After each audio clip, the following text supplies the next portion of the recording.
Hi, this is Roger Bossy with the Serial City Lions and the Blind Winter Camp for the Blind. And I'm here today with Glen Alday, who is one of our Lions and has firsthand experience with the Outdoor Education Center at Clear Lake Camp. And he's going to tell us a little bit about the early history of the camp and what it was used for. Go ahead, Glen. Oh, jeez. Don't. I'm Glen Alday, and I am a former Battle Creek public school teacher, and I used to take classes, sixth grade classes, out at Clear Lake Camp when I was a sixth grade teacher. My first experience with Clear Lake Camp was 1953. And at that time, I was taking the class out to Clear Lake Camp my first year as a teacher. And at that time, the U.S. Coast Guard had a active Coast Guard station at Clear Lake. And one of the activities for our fifth and sixth graders at Battle Creek Public Schools was to go to Clear Lake Camp and spend a week. And so I got to go the very first week when Clear Lake Camp did not have any dormitories. The students stayed there. There was you are familiar, I'm sure, with it. The dining room would be blocked off in the winter at nighttime for the boys to be sleeping in double deck bunks, and they put if you're familiar with the camp, they put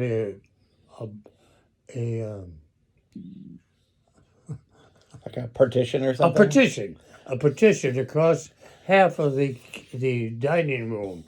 So, and that at nighttime, they put that partition up, and the boys stayed in these double deck bunks, and the girls were in what we call the rec room, and that too they put partitions across. So the camp at that particular time did not have what they call the dormitories like they do now. However, they did get money in the later years for the dormitories, which they now have, which is much superior to what it was at that time. And Clear Lake Camp at that time used to send Coast Guard boot trainees to Battle Creek Public Schools, the not the field house, but the football stadium. They would send these young recruits to Battle Creek, and at halftime, the young recruits would have close order drill at at the at the Battle Creek Public Schools football field. So my first encounter with Clear Lake Camp was to see these young recruits marching at the football field at Battle Creek Central. And I was at that time, I was in high school. This was 1943, so it was a few years ago. And so and I had just gotten out of the service, so I was very ill. And Battle Creek at that time was loaded with service people. We had a place called Fort Custer, which was loaded with soldiers. They had many soldiers at the Fort Custer, and they used to come into town and spend a lot of time, especially on weekends. Well, of all things, a Coast Guard training station was set up at Clear Lake Camp. And lo and behold, you would see hundreds and hundreds of soldiers, and you would also, once in a while, you would see a Coast Guardman because they were completely different uniform. But in any case, the young recruits marched at halftime as entertainment for the football game that would be going on that afternoon or evening. So that was my first encounter with seeing anything to do with Clear Lake Camp. And then I want to fast forward now because I was in the service and what have you, and I became a Battle Creek public school teacher, sixth grade, and this was in 1953, I think I decided. And when we would go, we were asked to go to Clear Lake Camp as a fifth or sixth grade class, and I went with a sixth grade class. My first year I was with Battle Creek, and that's when we did not have the wings at the Clear Lake Camp. Students slept in the dining hall and also the rec room. So anyway, interesting thing about the camp, the dining room, and I guess it would be the dining room, but the area in front of Clear Lake Camp was a flat area right where the beach is now. And that beach was created by digging the but the basement underneath what we call the lodge nowadays. So anyway, that was the first experience I had, was seeing the students, the young Coast Guard cadet people that actually had dug the ground to make the parade ground. Oh, okay. So fast forward now that I'm a teacher. I'm taking my class to Clear Lake Camp. We went once a year, each grade, fifth and sixth grade, and I always like to go in the warm weather as opposed to going in the cold weather. But when you would take your class to Clear Lake Camp, before you would go to Clear Lake Camp, a counselor would come to your classroom and they would tell you all the things you needed. And the main thing was we had to get all the students in my grade. There would have been about 50 or so. You had to get them involved in an activity so they would be interested in going to Clear Lake Camp. And so the counselors would give us clues on what to do. And we had students, for example, that in order to get them interested in the camp, we had students that would be involved in what we call table hopping. They would be getting the food from the kitchen and taking it to the table where the individual students were sitting. And then besides that, we had other people that made fires. When we were at camp, we did a lot of outdoor activity primarily. So we had what we called fire makers, and we also had, before we went to camp, we had to get out there, so we went out on a school bus, and we had students unload and load the school buses with the suitcases that the kids took out to camp. So we had we had jobs for the students like loading the buses and unloading the buses. We had the table hoppers. We also had a store out there that was in the basement at the camp, and we had kids that would run the store. They had activity. They had little treats, not treats, but things for the candy bars and different things they could sell in the store. And since we were outdoors so much of the time, we had people that built the fires when we would be out in the afternoon or in the activity at the camp.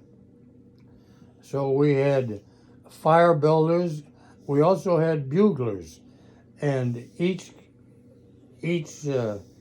dorm at that time, we had a boy bugler and a girl bugler. So they would play taps in the evening for going to bed, and then reveille in the morning. So then we also had a class flag that we created back at the classroom in Verona School. And when we were out on activities, we had rest time after lunchtime. And at rest time, you had 1 hour, and at that time, the kids were supposed to write down activities that they had done that day. And these were later used. The activity had to be used in the evening to get into the chow hall, so that you could when they had the activity listed, I got to check them as they came into the class, into the dining room. And that diary that they made would be used for their ticket to get into the supper meal. And so we had, and that particular diary would be used later for, we would have they would create a little booklet of their time at Clear Lake Camp. They would do that when they got back to Verona School, and of course they would make that little booklet into a booklet. And this in turn turned out to be, a lot of the kids I remember in years past, they still had their booklet from Clear Lake Camp. And anyway, Good memory. at the camp, yes, at the camp, not only, one of the big activities we had was a snipe hunt. Well, I knew what a snipe hunt was, and most of the sixth graders did not know, but the Boy Scouts in my class pretty much knew what it was. So one of the activities we had at Clear Lake Camp, we would have a snipe hunt, and there was a fence along the back of the camp, and the kids that did not know what a snipe was, they would have a big paper bag that we would get from a little local grocery store at the corner out by Clear Lake Camp. And they would go out there, and this was after supper. After supper then, I would take them out, station them along the fence so that they each had a spot. And the kids that knew what a snipe was, their job was to go out and scare the snipe to the point where the kids they had their paper bags, and they were all along this fence area. So the snipe chasers would go out and try to pretend they were chasing snipe towards the kids that were stationed along this fence. And So the kids that knew what a snipe was usually were just Boy Scouts. We really played it up big time about when we were out after supper and it was not yet dark. They would be out and we were out there hollering and rattling, running and everything. But then we would go up to the lodge and stay there. And when we stayed there for a while after it wasn't dark yet, we would stay there. We tried to scare the snipe, and then we gave up on. We didn't do that very long, so we went back to the lodge, and when we had the bugle blow, it was time to come back to the lodge, and each kid brought back his paper bag, and we met in the rec room, and we had a big old wire cage that we'd found someplace. So we're all sitting around this rec room, and we're all gonna dump their snipe that they had caught, and a few of them put a rock or something in the paper bag to make it look like there was something there. But so we're all sitting around this rec room, and anyway, in comes the hunters, and the hunters. Meanwhile, we had two or three that had a rock in their bag. Those are hunters that would drop their rock on the floor, and finally, I guess the non-snipe hunters finally learned that they had been taken out and just dropped along this fence. And that was one of the big things that my kids always did from my room because I knew what a snipe hunt was. And this was, oh, we also had to draw, we had pictures of snipe that were in an encyclopedia. So the kids also had to draw a picture of a snipe before they went to Clear Lake Camp. So when we went out there, they knew what they were going to try to catch, the old snipe. In any case, that was something that they all seem to remember in years later about the snipe hunt from Mr. Alday. And none of the other teachers knew the two classes went at one time in battle at the Verona School. It would be the sixth grade. There were about, I think there were two or three different sixth grades in the same building. But anyway, that was one of the big activities. We used to have what we called drop-off hikes in order to learn what a map was and what have you. We had the school bus would take us out, and it would drop us in little groups. The class would be divided into like squads. So each squad would be 10 or 11 kids, and they would drop us off at different places out in the area of Clear Lake Camp. I always liked to go to a place where there had been, at that one time, there was a one-room school called the Bird School that was still actively being used. So I loved to take my kids to the old Bird School, and most of the kids that went to Bird School were either walking or riding horses to school. My kids, meanwhile, from Battle Creek and Battle at Verona School, they were flabbergasted that kids rode horses to Clear Lake Camp. And anyway, so that was one of the activities was to draw a picture of a snipe. So when they went out there, they knew what they were looking for. And at the camp, the buglers would pay, I guess, maybe I've already said this. I think we talked about this night. They would also Right. play taps in the evening and reveille in the morning. And we'd always have a run right after breakfast, or maybe before breakfast. We would have a run, about a little over a mile. And we just had, and then we also had boats out there at Clear Lake Camp. And there was a small area where they were rowboats, and where you could row your boat to stay in a cove area so you couldn't get too far away from the actual boat launching area. But going back to the hiking and to the places where we were dropped off, we had compasses, but we also had a map with us, but all the names of the streets had been blocked out.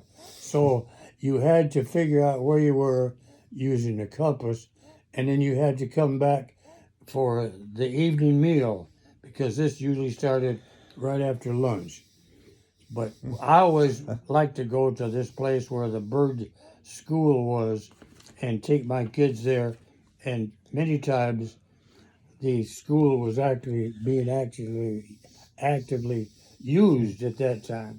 Like I said, some of the kids at the school rode horses, many of them rode bikes. Anyway, so we had lots to do.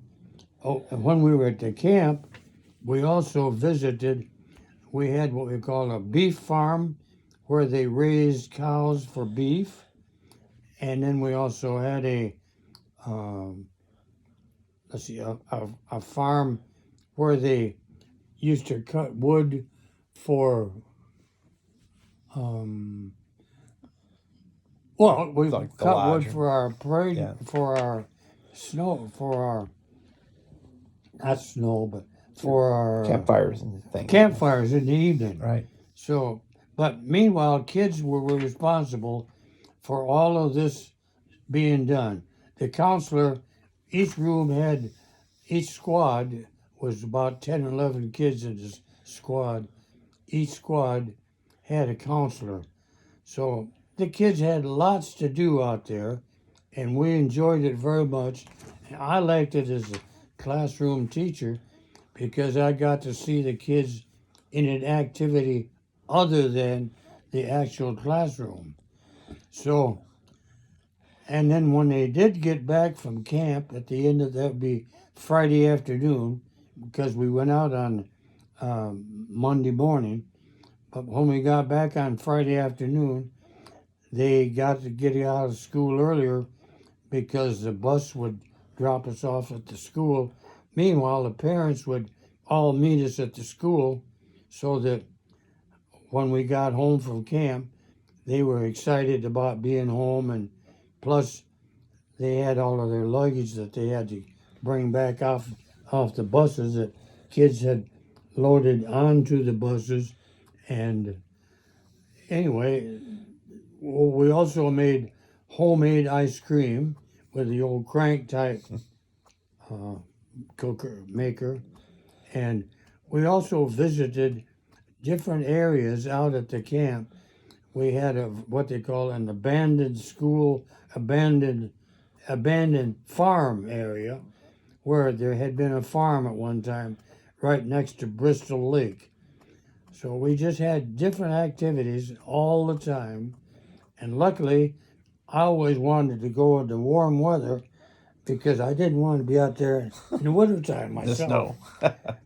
But so the kids, meanwhile, they had a lot of activities that you would never have in an actual classroom sitting. Especially kids that lived in the city. Exactly. So, And I always enjoyed it.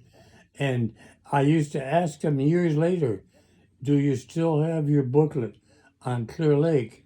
And many of them still did, which was kind of a pleasant thing to me to know that that was part of their activity too. Was they had to take their notes and make it into the booklet, like right. I had earlier mentioned. They must have stopped that when my kids went there, I'm because sure I don't remember them having did, a booklet. because nobody knew what a snipe was later on in later years. Well, after a classroom teacher, I did not go. I was a gym teacher at Verona School, so I did not take kids out there as a classroom anymore once I became a gym teacher.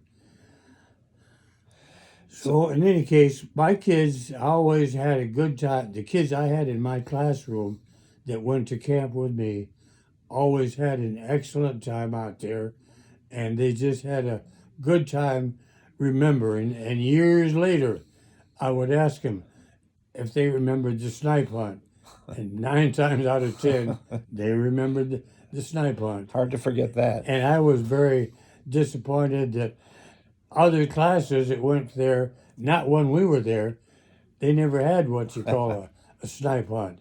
But I knew what it was. And so that was You one did of the activities that I did.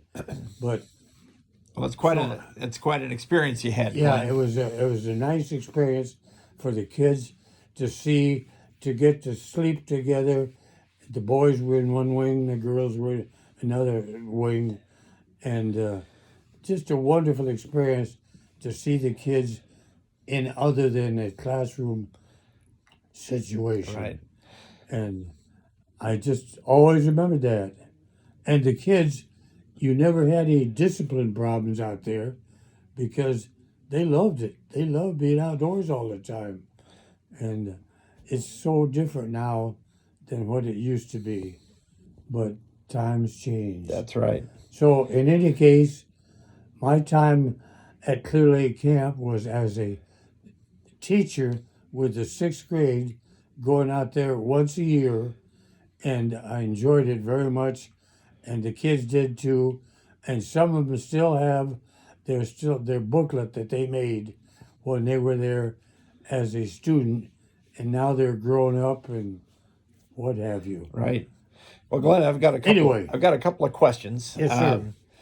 And I was always interested in the fact that it was a Coast Guard Coast Guard station. training station. Yes. Now, was that the first use of No, that facility? No. I can't go much before that, but at the camp itself, later on they drew a map, and it was in the rec room, and it showed a timeline of the different activities, of the different things that the camp had been involved in before it became a school camp, and it's still out there today. Now, The present counselors, they had no idea about the things that we used to do, have bugle blown and for taps and Right. reveille, and always we also had it blown for the meals, each meal, because one of the activities that the sixth graders had, they had a camp, or a lot of them played instruments, so we had usually a boy bugler and a girl bugler, so they would blow the bugle outside the mess hall when it was time for the different meals too. So anyway, we had English involved, and music involved, and all sorts of physical activity. Wow. It was a wonderful experience, and I sure know that the kids in the days after did not have the activities that we used to have, and I really felt that they missed out on a lot. We also had evening campfires, and many a times at the evening campfires, the kids, like the present campers do, they had to work up some type of a activity to entertain the rest of the class. like a skit. And it was, skits and stuff. Just a wonderful experience for the kids. And I'm sure glad I got to see it from a parent or from a teacher's standpoint. And just so happy to have been a part of it. Right. And was a wonderful experience. Now, did you go to camp as a student yourself? No. Were they doing school camp at that point in time? I went to first time I went there as a high school junior was 1943. Okay. But no, I did not go as a student. I went later after my military experience as a teacher at Verona School Right. in the sixth grade. Okay. Grade. So when you were in high school and went out there, was that part of the ROTC program, or No. But it was the cadet training place for Clear Lake Camp boots that were in Clear Lake. They used to have two great big, I use the word, the boats that the sailors used to sit on each side of a big long boat with an oar, and they would be lifeboats. So okay? they used to row these boats around Clear Lake Camp, and there were two big poles right out in front of the campground, or not campground, but in front of the swimming area, where they had these big old not campgrounds, where they had the big lifeboats tied to those big posts there. Oh, okay. But that's what the cadets did when they were out there. They learned to operate the old The lifeboats. lifeboats. Wow. But I did not go there. When I was there visiting, I saw the lifeboats in 1943. But when I was a student or teacher, we did not have the lifeboats out there. But we did have individual rowboats, and the kids got to take rowboats out in the little secluded area where they could be seen all the time. And I don't. Anyway, Well, that's pretty cool, Glenn. just a wonderful That's, activity. They got to. Oh, they also got to go fishing, and one place they went was that camp. Wesley Woods. Wesley Woods was a place where we visited because they used to band birds over there, and so that was what our bird activity was, to band birds, and just a wonderful outdoor experience. And most of the time we never got rained out, but we got to do that once a year as each classroom. Fifth grade went, sixth grade went, and I never went as a fifth grader because I was always a sixth grade teacher. So I was very familiar with the workings of the camp, and I used to like to talk to the people that had worked at the camp when the Coast Guard was there. So I knew a little bit about what room had been used for what when the Coast Guard kids were out there training. There would be a room for sick bay they would go to, and there would be another room where there would be a little, not so much of a room, but if there was anybody having trouble, they had them stay outside in a kind of a shelter area for punishment for a little while. But that's as a Coast Guard cadet. But So how long did it last as a Coast Guard training camp? I think it only lasted about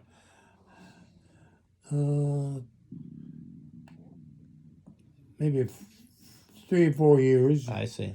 And Well, the war was over after. yes, After exactly, that, exactly. so 43. And, so But there is a nice map on a wall out there, right in the rec room, that shows the that. timeline of what the camp was in its time before the Coast Guard was there, okay. when the W.K. Kellogg people were in charge of the camp.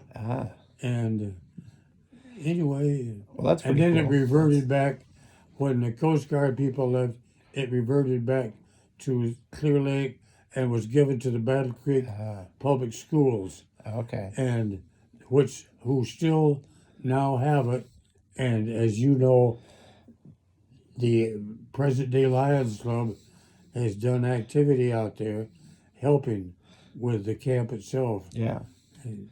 Anyway, It's but a wonderful, wonderful experience for the kids when they were in the 5th and 6th grade.